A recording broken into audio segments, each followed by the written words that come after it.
नमस्कार, शुभ सकाळ. उजनी अपडेट 13 जून. काय आहे उजनीची परिस्थिती आज आपण जाणून घेणार आहोत. आज सकाळी उजनीची पाण्याची स्थिती ही एकूण 485.900 मीटर इतकी झालेली आहे. तर उजनीत एकूण पाणीसाठा हा 35.88 TMC इतका झाला आहे. अजूनही उजनी धरणातील मायनसमध्ये 28.27 TMC इतके पाणी वापरण्यात आले आहे आणि उजनी प्लसमध्ये येण्यासाठी 28.27 TMC इतक्या पाण्याची अजूनही गरज आहे. 7 जूनपासून होत असलेल्या पावसामुळे उजनीच्या पाणी पातळीत वाढ होत आहे. आज सकाळपर्यंत 7.21% पाणी उजनीमध्ये वाढलेलं आहे.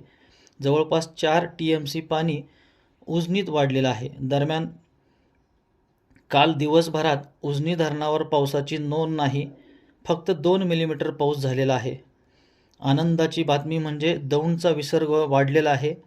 काल 3625 क्युसेस इतका होता, तो आज सकाळी 6678 क्युसेस इतका विसर्ग वाढवण्यात आला आहे.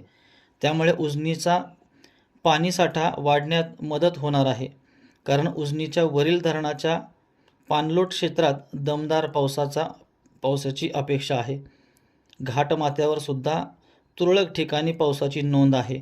भीमाशंकरवर 38 मिलीमीटर, घोड धरणावर 10 मिलीमीटर, येरोडा धरणावर 12 मिलीमीटर, पळसदेवला 34 millimetre, Karmala 38 millimetre, Shrigonda 35 millimetre पावसाची नोंद आहे. दमदार पाऊस पडेल असा हवामान खात्याचा अंदाज आहे. उजनीच्या नवीन अपडेट पाहण्यासाठी विठाई न्यूजला सबस्क्राईब करा व मोबाईलवर नोटिफिकेशन्स मिळवा.